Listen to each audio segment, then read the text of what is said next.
Hey friends, I am sure you have already memorized this one, and in the right order too. So let's say it together.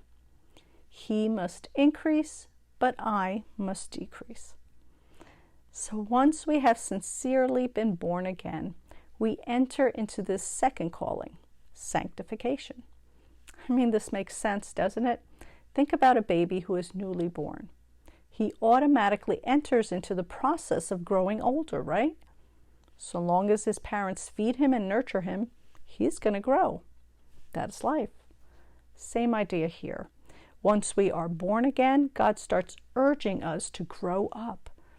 I did a whole talk about the difference between growing old and growing up. I'll put the links below if you want to check it out, because there is a huge difference between the two of those. So God desires to transform us into the likeness of Jesus. That was his original design. And now he is working towards bringing us back to and as close to that original design as he can. Now, of course, God can do anything, but because he loves us, he will never force us to change. Love has nothing to do with oppression, thus free will. God gives us a choice. Again, I point you to that powerful verse from last week. We must decide which we will choose, life or death. God has told me so very many times, child, I work with what I'm given. That's love, my friends. God can make us change, but he is not willing to coerce us into that change. Oh, don't make a mistake here. God will pursue us. He will urge us. He will move mountains if he has to in order to encourage us to want to change. But God will never give us no choice. Love offers itself, then allows the other person to decide for themselves.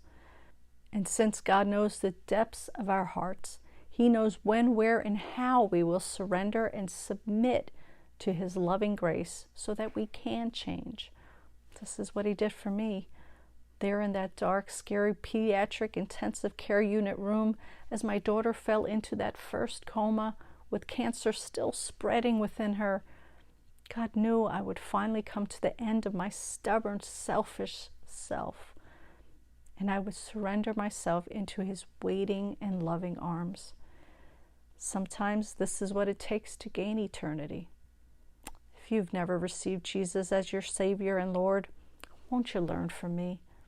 Choose life today. Allow what I have gone through to be your call.